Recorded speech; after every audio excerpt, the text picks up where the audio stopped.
नमस्कार। सवाल तो बनता है, मैं आपका स्वागत है। मैं हूं आपके साथ रोहित झा। आज हम कश्मीर के विधानसभा चुनाव को लेकर चर्चा करेंगे, जहां जम्मू कश्मीर विधानसभा चुनाव के दूसरे चरण में 6 जिलों की 26 विधानसभा सीटों पर वोटिंग हुई है। सबसे ज्यादा रियासी में 63.91% वोटिंग हुई, जबकि श्रीनगर में सबसे कम 22.62% वोट पड़े हैं।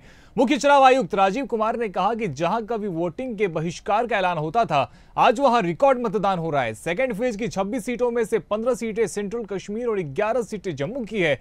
चुनाव आयोग के मुताबिक दूसरे फेज में 239 कैंडिडेट्स मैदान में हैं। इनमें 233 पुरुष और 6 महिलाएं हैं। दूसरे फेज में 131 कैंडिडेट्स करोड़पति और 49 पर क्रिमिनल केस दर्ज है। जम्मू कश्मीर भाजपा अध्यक्ष रविंद्र रैना ने अपनी संपत्ति केवल 1000 रुपए घोषित की है। वोटिंग के दौरान उन्होंने कहा, पीडीपी, एनसी और कांग्रेस की सरकारों में यहां डर का माहौल था। पूर्व मुख्यमंत्री और नेशनल कॉन्फ्रेंस के उपाध्यक्ष उमर अब्दुल्ला गांदरबल और बीरवाह से चुनाव लड़ रहे हैं। उमर लोकसभा चुनाव में बारामूला सीट, तिहाड़ जेल से चुनाव लड़ रहे इंजीनियर राशिद से हार गए थे। इस बार भी गांदरबल सीट पर उनके खिलाफ जेल में बंद सर्जन अहमद वागे उर्फ आजादी चाचा मैदान में है।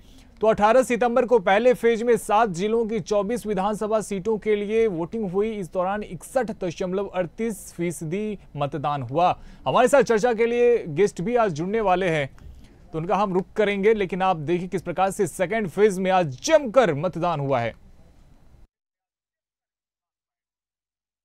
जैसे कि हम देखते थे बचपन में, मतलब हमारे पेरेंट्स जाते थे, फैमिली मेंबर्स वोट डालने के लिए, तो उनके हाथ पे एक फिंगर पे वो एक मार्क डालते थे, आइडेंटिफिकेशन मार्क कि आपने वोट डाला है। तो हमें लगता था कि ये ऐसा क्या स्पेसिफिक है इसमें, मतलब इससे क्या होता है कि क्यों इनके हाथ पे ये मार्क दिया गया है। तो फिर जैसे अब आज हम बड़े हुए, 18+ हुए, तो हमको पता चला कि उस एक मार्क की कितनी ज़्यादा कीमत है। मैं अवतार कृष्ण हूँ, शुंगलू। मैं यहाँ वोट डालने आया हूँ। मेरी आयु 92 वर्ष की है।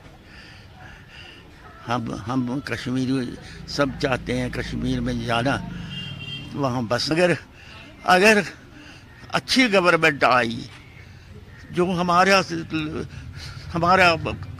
मसला जो है वो हल कर सके, तो हम उनकी दुआ देंगे।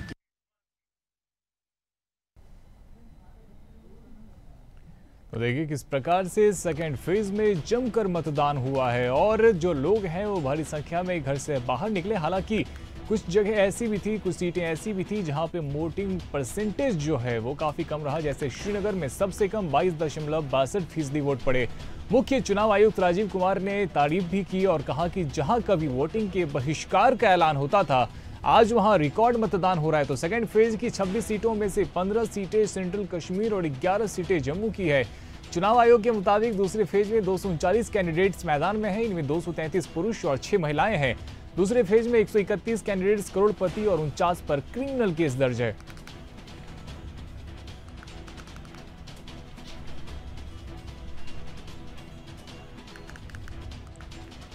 हमारे साथ राजनीतिक मेहमान भी जुड़ गए हैं। हमारे साथ बीजेपी से प्रदीप भटनागर जी जुड़ रहे हैं, साथ ही हमारे साथ एनसी के यूथ प्रेसिडेंट शाहिद बिलाल जी जुड़ रहे हैं। प्रदीप जी, खुश तो बहुत होंगे, मुख्य चुनाव आयुक्त के राजीव कुमार भी तारीफ कर रहे हैं और कह रहे हैं कि रिकॉर्ड मतदान हुआ है जम्मू कश्मीर में। बहुत हर्ष की बात है, और खुशी क्यों नहीं होनी चाहिए। उस देश के भाग में इस भाग को हमारे 2 पड़ोसी देश और हमारे देश के आंदोलन जीवी अलग कराना चाहते थे। जो भारत का दिल जो जम्मू कश्मीर था, उसके प्रति ऐसी भावनाएं वहां पैदा की जा रही थी। आज उसको जो इतनी बड़ी चोट और वोट से दी गई है, वो सराहनीय है। और मैं तो जम्मू कश्मीर की जनता को सैल्यूट करूंगा कि आपने मतदान खुले दिल से करा और 10 वर्ष बाद हुआ, और लोगों की इतनी भावनाएं थी वोटिंग के लिए कि लोग बाग कहीं छुट्टी पर लोग घूमने जाते हैं, यहाँ भ्रमण करने जाते हैं, ना जाकर उन्होंने वोटिंग करी और उम्मीद भी थी कि इतनी पोलिंग होगी। तो डर के मारे कभी कोई निकलता नहीं था। वहां ऐलान हो जाता था भाई वोट देने कोई नहीं निकलेगा। शाहिद बिलाल जी, देखिए जम्मू कश्मीर में तो अच्छा खासा मतदान हुआ है, लेकिन गांदरबल में क्या हो गया? केवल 12% मतदान हुए हैं, जबकि वहां से तो उमर अब्दुल्ला चुनाव लड़ रहे हैं। नहीं, अब देख लीजिए उमर अब्दुल्ला का पहले क्या हाल हुआ था। जो पूर्व मुख्यमंत्री थे, लोकसभा में सबने शाहिद बिलाल जी से जवाब ले लेते हैं। प्रदीप जी, शाहिद बिलाल जी से जवाब ले लेते हैं। जी, सबसे पहले मैं आपका शुक्रिया अदा करता हूं कि आपने मुझे फिर बुलाया इस चैनल पे। लेकिन आपने कहा कि गांधरबल में, लेकिन आप अपना डाटा ठीक कर लीजिए। गांधरबल में 58% वोट परसेंटेज हुआ आज। लेकिन सबसे बड़ी बात है कि आज जम्मू कश्मीर में 10 साल के बाद हमने सेंट्रल कश्मीर को आज लोगों ने अपना मतदान दिया था। लेकिन ये क्लियर सी बात है कि जो सेंट्रल कश्मीर है वहाँ तो आज लोगों ने एक क्लियर मैंडेट को वोट दिया था। नेशनल कॉन्फ्रेंस को जो आज वोट मिला था, मुझे लग रहा है नेशनल कॉन्फ्रेंस ने आज क्लीन स्वीप किया था नॉर्थ कश्मीर के जो 16 सीटें हमारी हैं, सेंट्रल कश्मीर की, सॉरी बात। तो मुझे लगा कि आज 26 सीटों पे टर्न हुआ था कि, और लास्ट टाइम जो 24 हुआ। लेकिन इससे ये बात जाहिर सी बात हो गई थी कि हमारी clear majority national Shahid Bilal ji, जब लोकसभा में उमर अब्दुल्ला चुनाव लड़ रहे थे तो उस वक्त जेल में बंद इंजीनियर राशिद ने उन्हें हराया था, और एक बार फिर से जेल में ही बंद जो चाचा है, हाँ ठीक है, आजादी चाचा, वो भी अब मुकाबले में है। तो मुश्किल होगा क्या उमर अब्दुल्ला के लिए? देखो, जो सेंटिमेंट वोट पड़ा था, जो इससे पहले कि आपको पता था कि डेमोक्रेटिक तरीके से नेशनल कॉन्फ्रेंस को या भाजपा वाले तो नहीं हरा सकते थे। लेकिन फिर उन्होंने जिस तरीके से रशीद इंजीनियर का कार्ड खेला था, अभी तो मुझे लग रहा था लोगों ने उस चीज को भी रिजेक्ट किया था।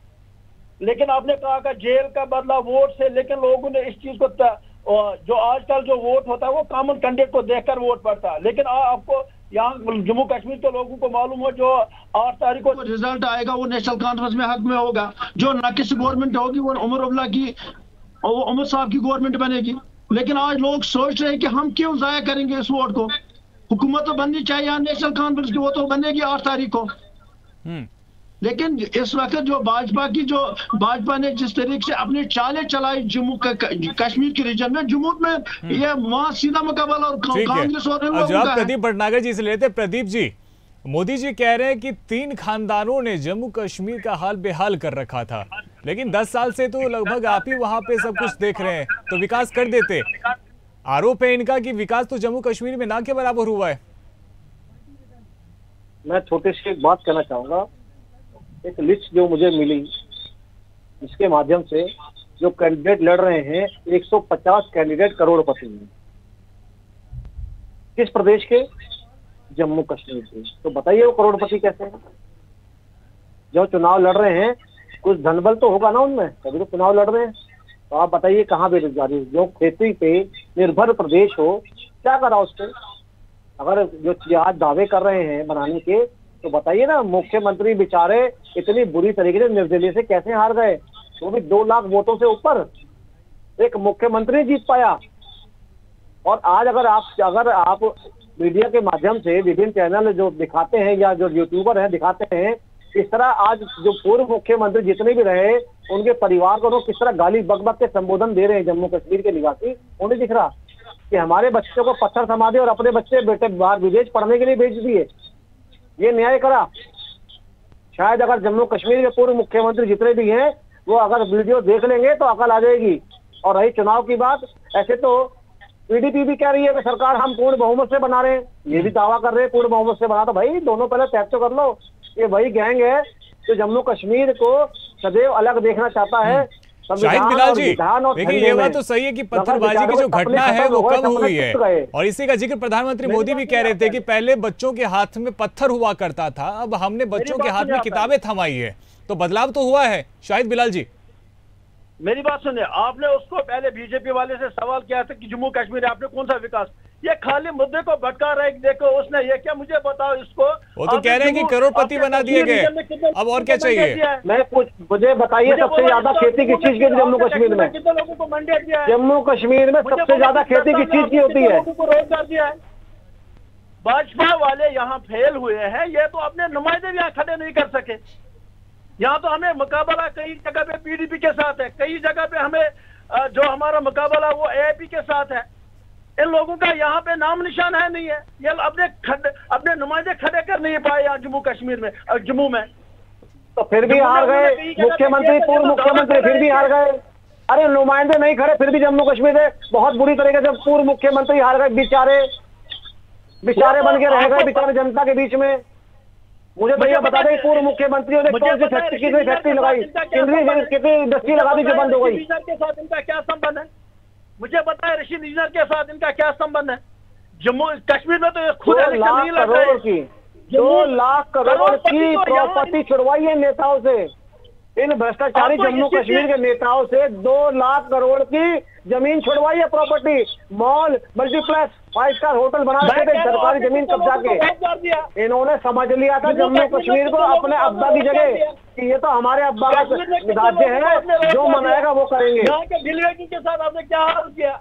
यहाँ मुझे बताया आपने इन 10 सालों में कितने लोगों को रोजगार दिया? जिन लोगों ने आपके साथ हाथ मिलाया, आपने कितनी फैक्ट्री लगवाई? मुझे आप ये बता दें, आज जम्मू कश्मीर से ही अगर है, वहाँ सबसे ज्यादा खेती किस चीज की होती है? सबसे ज्यादा खेती किस चीज की होती है जम्मू कश्मीर में, पता है? आपके साथ बात करने में वो नहीं, जवाब ही नहीं है आपके पास, जवाब ही नहीं है। बताओ जम्मू कश्मीर कितनी खेती होती है? आपके मुख्यमंत्री ने क्या विकसित करा प्रदेश के अंदर, बताइए। 8 तारीख को रिजल्ट होगा, वो नेशनल आप वहाँ पे लाइट तक तो पूरी दे नहीं पाते, आप तो यहाँ और अपनी जेब भरने, सरकारी पैसा जेब भरने का काम करते थे। ठीक है, बहुत बढ़िया। शाहिद बिलाल जी, शाहिद बिलाल जी, उमर अब्दुल्ला लगातार कह रहे हैं कि यदि हमारी सरकार बनती है, ठीक है, अब आप दोनों का हो गया सर, मैंने बखूबी समय दिया आप दोनों को अपनी बात रखने के लिए, आप लोगों ने अपने आपस में बातचीत कर ली। अब मेरे सवाल को ले लीजिए, ठीक है, ठीक है, प्रदीप जी लौटेंगे आपके पास, अब शाहिद बिलाल जी से जवाब ले लेते हैं। ठीक है, ठीक है, प्रदीप जी, अब शाहिद बिलाल जी को भी सुन लेते हैं। शाहिद जी देखिए, उमर अब्दुल्ला कहते हैं कि यदि हमारी सरकार बनती है तो 370 को बहाल किया जाएगा। कांग्रेस से बात हो गई क्या? कांग्रेस वाले मान रहे हैं 370 और 35 हमारा एजेंडा है, कांग्रेस वाले मान रहे हैं, हमारे रग में है, वो हमें इसी हिंदुस्तान ने दिया था। शाहिद बिलाल जी, मैं पूछ रहा हूँ कांग्रेस के साथ आप गठबंधन में है तो कांग्रेस वाले मान रहे हैं क्या, सपोर्ट कर रहे हैं आपका? एक जन्म में नहीं मिल पाएगा, अगला जन्म लेना पड़ेगा, शायद उससे अगले जन्म में भी ना मिले। नहीं मिला, भूल जाओ, सपना मत देखो, सपना बेकार है देखना।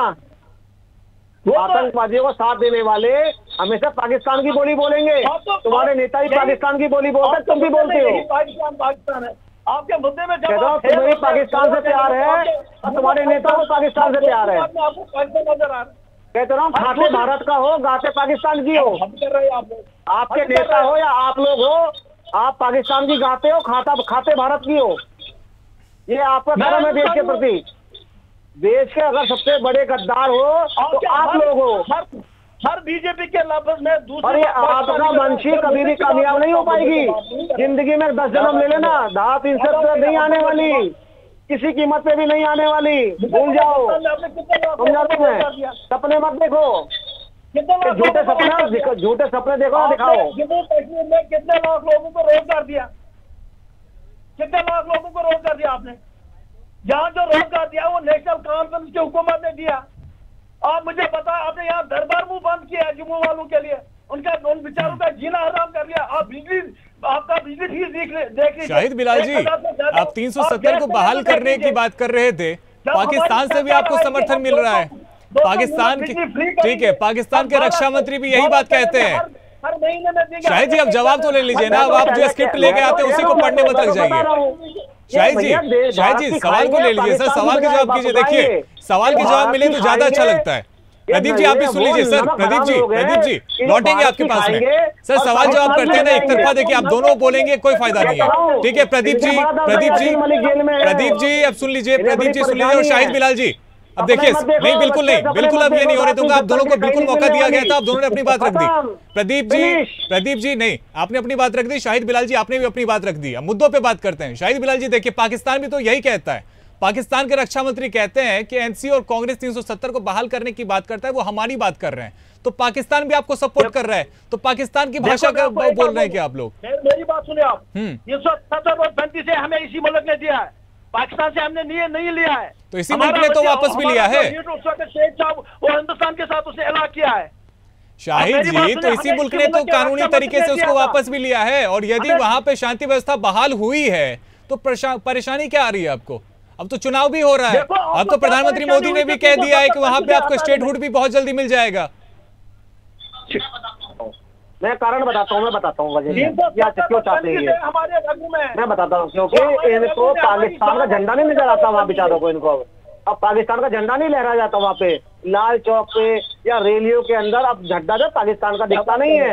दर्द नहीं ये है कि पाकिस्तान का झंडा क्यों नहीं दिखता, क्योंकि धारा 370 इसलिए लाना चाहते हैं कि सरकारी खजाने जो लूट रहे थे ना, हराम का जो लूट रहे थे ये नेता लोग, वो बंद, इनकम बंद हो गई, बेचारों की दुकानें बंद हो गई हैं, तो इसलिए बर्बाद हो गए। इधर पाकिस्तान बर्बाद हुआ, इधर ये बर्बाद हो गए, हो गए बेचारे, कांग्रेस ही बर्बाद हो गए। देखिए गणित देखिए कितना बढ़िया है, सुनिए सर गणित कितना बढ़िया है।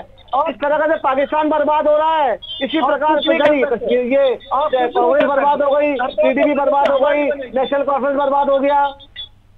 तो बर्बादी जम्मू कश्मीर के नेताओं की, कांग्रेस की, पाकिस्तान के साथ चली आ रही है। कांग्रेस की बनेगी।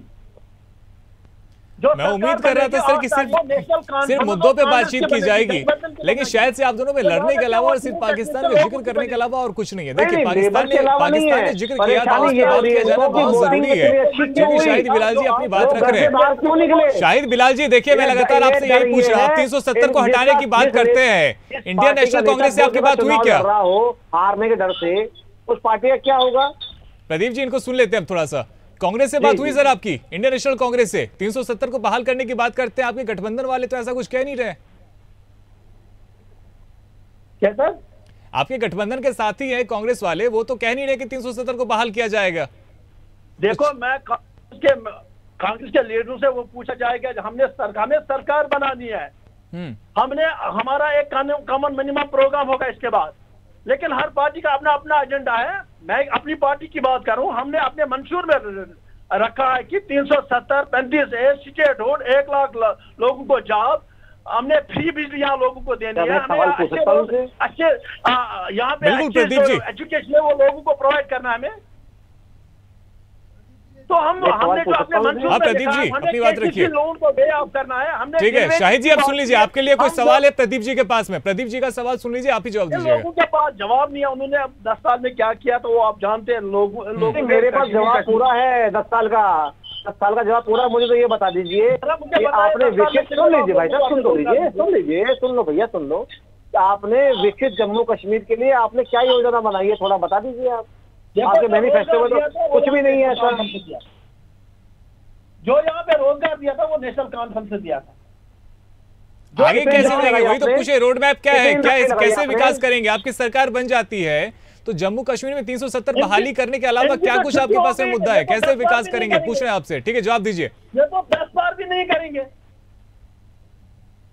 BJP will not got 10 seats in Jammu and Kashmir. Shahid ji आपका रोड मैप क्या है, वो आपसे ये पूछ रहे हैं, आपका कुछ रोड मैप होगा ना सर?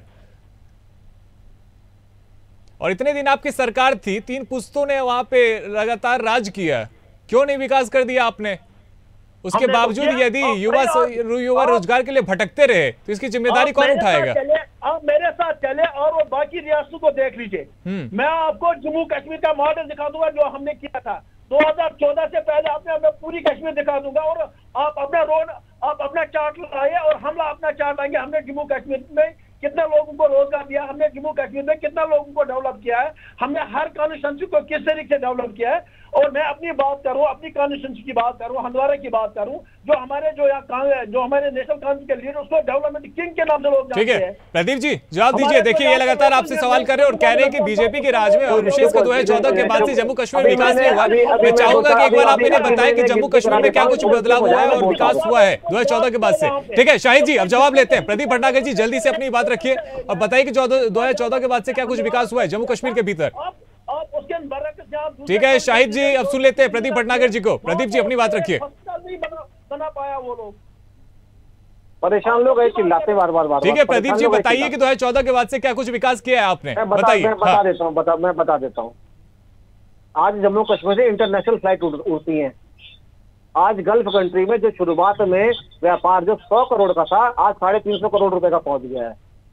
वहाँ के जो हाथ की कढ़ाई के कपड़े हैं, वहाँ वुडिंग का जो काम होता है, जो वहाँ फर्नीचर बनता है, आज वो कारोबार जो पहले इंटरनेशनल फ्लाइट केवल गल्फ कंट्री में थे आज वो इंटरनेशनल हो गई है। और यूएस और यूएनओ में भी, अमेरिका इंग्लैंड भी जाने लगे हैं। पहले चीज ये बताएंगे नहीं, अब बता देता हूँ। अगर दुनिया के अंदर सबसे बड़ा अगर ब्रिज बना है जो दुनिया देखने आएगी तो पाकिस्तान में, वो सॉरी भारत में, और भारत की धरती सबसे खूबसूरत जहाँ जिसे जम्मू कश्मीर कहते हैं वहां बना है। और बता देता हूँ आज अगर आप चले जाए जो दिल्ली से जम्मू कश्मीर जो वैष्णो देवी जाने के लिए हाईवे बना है तो भारत ने बनाया है, पाकिस्तान ने नहीं बनाया है। आज जो वैष्णो देवी जाने के लिए जो टूरिज्म है, आज मैं बता देता हूँ उनके माता, आज इनको ही बता देता हूँ। जम्मू कश्मीर में अगर 90% या सबसे बड़ी जो रोजगार है वो है खेती। उस खेती के लिए इन सरकारों ने कभी भी कुछ काम नहीं किया। भारत सरकार ने उन खेतियों के लिए सब्सिडियों पे मशीनें, उन चीजों को, फर्टिलाइजर, लाइट, जो भी डॉक्टर, सब कुछ उपलब्ध करा रखे हैं। जो सबसे ज्यादा सेब निकलता है, सेब के लिए इतनी एडवांस मशीनें हैं जो ऑटोमेटिक चलती है। सरकार उसको 60% ज्यादा सब्सिडी पे दे रही है, वो भी बैंक लोन पे दे रही है। जिस वजह से धरती पे इस दुनिया की सबसे खूबसूरत केसर उगती है, उसको आगे बढ़ाने के लिए। प्रदीप जी, बहुत खूबसूरती से आपने अपनी बात रखी। और शाहिद बिलाल जी, मैं उम्मीद करूंगा आप भी इतनी ही खूबसूरती से बताइए। आप मुझे बताइए, शेख अब्दुल्ला, फारूक अब्दुल्ला, उमर अब्दुल्ला, क्या कुछ विकास किया गया इनके राज में? प्रदीप जी, आपने बात अपनी रख दी ना, शाहिद जी को भी सुन लेते हैं, समय बहुत कम है। सर मुझे थोड़ा सेकंड, 10 सेकंड और दे दीजिए बस मुझे प्लीज। आज जम्मू कश्मीर के अंदर बहुत बड़ा IT हब शुरू होने वाला है। आज जम्मू कश्मीर में मॉल चालू हो गए हैं। आज जम्मू कश्मीर में पिक्चर थिएटर चालू हो गए। आज जम्मू कश्मीर लोग आधी रात को भी आइसक्रीम खाने डल झील के किनारे निकलते हैं। आज जम्मू कश्मीर के अंदर बहुत बड़ा इंडस्ट्री हब चालू होने वाला है। क्या बताएंगे कभी? शाहिद बिलाल जी, अब जवाब दीजिए। देखिए, इनके पास तो समय कम कर रहे हैं, ये विकास के काम लगातार गिरा रहे हैं। अब मैं चाहूंगा कि आप भी बता दें कि कैसे फारूक अब्दुल्ला, उससे पहले शेख अब्दुल्ला और फिर उमर अब्दुल्ला, क्या कुछ विकास किया और क्या कुछ आपने डेवलपमेंट किया वहां पे? मैं चाहूंगा आप भी एक बार लिस्ट बता दें। सबसे बड़ी उपलब्धि यह है, आज 16 देशों के एम्बेसडर जो श्रीनगर कश्मीर जाके देख के चुनाव प्रणाली कैसे होती है। ठीक है, अब सुन लीजिए प्रदीप जी। प्रदीप जी, ठीक है, फॉरेन डेलीगेशन आया, लेकिन अब जवाब ले लेते हैं शाहिद जी से। ठीक है शाहिद जी, अब आप अपनी बात रखिए और बताइए कि क्या कुछ विकास किया आपने जम्मू कश्मीर के भीतर में। देखिए, जम्मू कश्मीर में हमने अभी तक 4.5 लाख लोगों को रोजगार दिया। हमने सिक्किम्स बनाया, हमने यहाँ पे जितने बड़े बड़े हॉस्पिटल्स हमने बनाए, पुल्स बनाए। हमने सबसे बड़ी बात जो कश्मीर की, जो जम्मू और कश्मीर की वो मिसाल जिंदा रखी है। हमने जम्मू को डेवलप किया है। हमने कश्मीरी पंतु के लिए काम किया है। आप बता सकते हैं इन लोगों को, मुझे बताइए कि कितने लोगों को आपने रोजगार दिया है। हमने यहाँ पे शायद जी सबके पास में रोजगार था, तो फिर पत्थर किसके हाथ में थे? फिर पत्थर क्यों थे किसी के हाथ में? सबको तो रोजगार करना चाहिए था, काम पे जाना चाहिए था। आपने स्कूल बना दिया तो हाथों में किताब होने चाहिए थे, जिसकी बात PM मोदी भी कर रहे थे। नहीं है, जब यहाँ से जब सुनहरी मौका था तिरंगा को खड़ा करने, शाहिद जी, हाथ में पत्थर किसके पास में थे और कौन पत्थरबाजी कर रहा था? जब सबके पास में रोजगार था, सारे बच्चे स्कूल जा रहे थे, तो फिर पत्थरबाजी कौन कर रहा था? तो हम तो नहीं कर रहे थे। यही तो पूछ रहा हूँ आपसे, कौन कर रहा था? सब तो रोजगार दिए थे ना आपने, 4 लाख लोगों को रोजगार दिए थे, स्कूल बना के दे, लोग स्कूल में भी जा रहे थे। हमने यहाँ शिक्षा दी, हमने स्कूल बनाए। यहाँ पे हमने हर मोहल्ले में, हर गांव में हमने यहाँ पे हॉस्पिटल बनाए।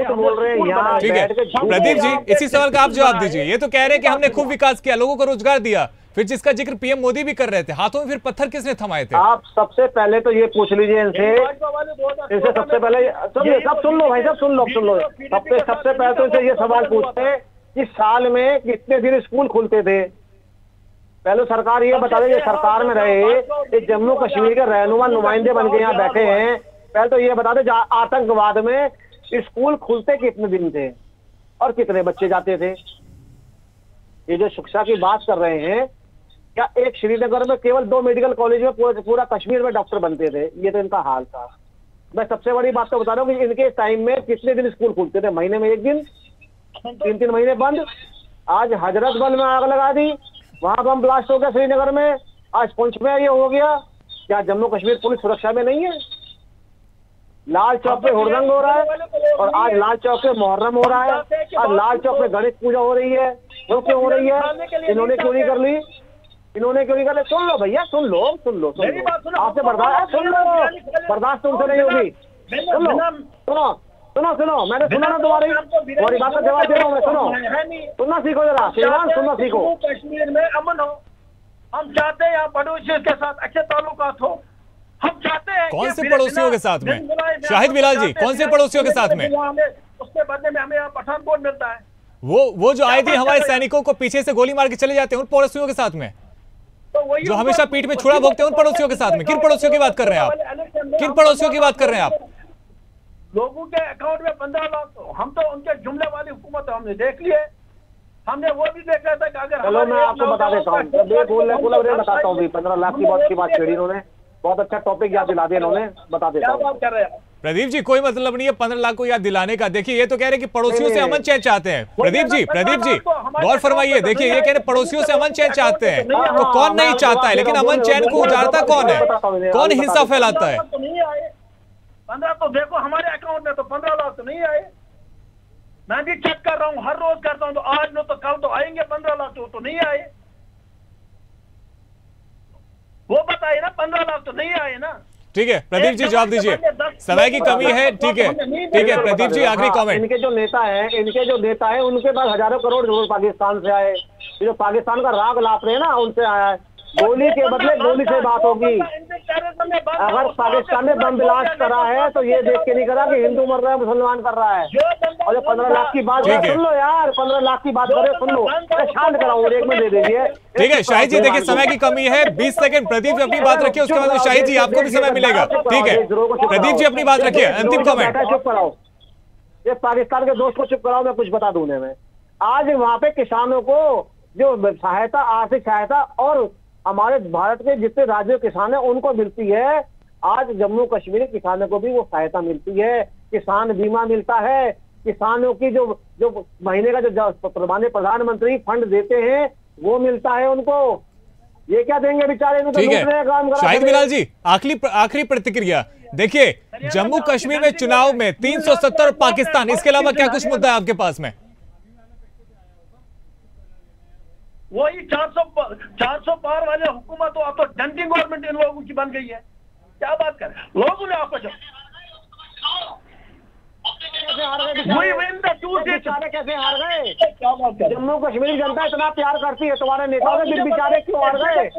2 जगह चुनाव क्यों लड़ रहे हैं तुम्हारे नेता? ठीक है हमारे पास में समय की कमी है। हमारे साथ में जुड़ने के लिए प्रदीप भटनागर जी आपका बहुत बहुत शुक्रिया, और साथ ही शाहिद बिलाल जी आपका भी हमारे साथ में जुड़ने के लिए बहुत बहुत शुक्रिया। तो 10 साल के बाद में कश्मीर में विधानसभा के चुनाव हो रहे हैं, लोग घरों से बाहर निकल रहे हैं, मतदान कर रहे हैं, लेकिन इन सब के बीच में धारा 370 और पाकिस्तान एक बार फिर से मुद्दा बन गया है, और इसी को लेकर हम चर्चा कर रहे थे। हालांकि नेशनल कॉन्फ्रेंस ये कह रही है कि हम चाहते हैं कि धारा 370 को वापस से बहाल किया जाए, लेकिन इन्हीं के साथ गठबंधन में इंडियन नेशनल कांग्रेस भी है, लेकिन उन्होंने इस पर कोई भी प्रतिक्रिया नहीं दी है। अब सवाल उनकी चुप्पी पर भी है। फिलहाल मेरे साथ इस चर्चा में इतना ही। देश और दुनिया की तमाम बड़ी खबरों के लिए आप देखते रहिए इंडिया अहेड। धन्यवाद।